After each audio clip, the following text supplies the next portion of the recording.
अजीज दोस्तों, अगर आप चाहते हैं कि आप एक कामयाब जिंदगी गुजारें तो आज मैं आपके सामने कामयाब जिंदगी गुजारने के चंद ऐसे उसूल बयान करूंगा जिन पर अमल करके आप यकीनी तौर पर अपने आप को कामयाब कर सकते हैं। नंबर 1, बचत की आदत के बगैर आप कभी भी खुशहाल नहीं हो सकते। बचत का ताल्लुक आदत और किरदार से है। नंबर 2, आपका सबसे बड़ा असासा आपकी अहलियत है। जब तक अपनी अहलियत और काबिलियत बढ़ाने पर तवज्जो नहीं देंगे, ये असासा दम तोड़ता जाएगा। अपनी रिज़्क़े हलाल की अहलियत बढ़ाने पर फौरी तवज्जो दें। नंबर 3, बच्चों को महंगे खिलौने और गैजेट्स देने के बजाय उनको अपनी तवज्जो और वक़्त दें। महंगे मोबाइल सेट और महंगी घड़ी खरीदने के बजाय पैसे तालीम और तरबियत पर लगाएं और बचत करें। नंबर 4, सोशल मीडिया की जाली दुनिया से मुतासिर होकर अपना लाइफ स्टाइल अपग्रेड ना करें,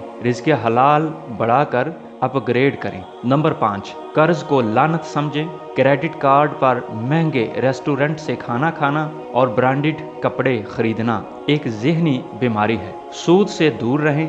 अल्लाह और उसके रसूल सल्लल्लाहु अलैहि वसल्लम से आप जंग कभी भी नहीं जीत सकते, क्योंकि कुरान पाक में अल्लाह ताला इरशाद फरमाता है कि सूद का कारोबार करने वाला अल्लाह और उसके रसूल सल्लल्लाहु अलैहि वसल्लम से जंग करता है। नंबर 6, खुशहाल लोग रिज़्क़ के कई ज़राए बनाते हैं, क्योंकि सिर्फ एक ज़रिया किसी वक्त भी ख़त्म हो सकता है। नंबर 7, इंटरनेट के दौर में आप अगर खुशहाल नहीं बन सकते तो अपने आप को कसूरवार ठहराएं। इस दौर में दूर दराज गांव में बैठा बच्चा भी खुशहाल हो सकता है और अमेरिका में बसने वाला हड हराम भी मुफलिस हो सकता है। अगर आप कई घंटे सोशल मीडिया पर बगैर मकसद के गुजार सकते हैं तो आप जदीद दौर के हुनर भी सीख सकते हैं। अजीज दोस्तों, ये थे चंद ऐसे असूल जिन पर अगर कोई भी इंसान अमल करे तो यकीनन उसकी ज़िंदगी में खुशहाली आ सकती है। दुआ है कि अल्लाह ताला हमें इन असूलों पर अमल करने की तौफीक अता फरमाए ताकि हमारी ज़िंदगी में भी खुशहाली आए।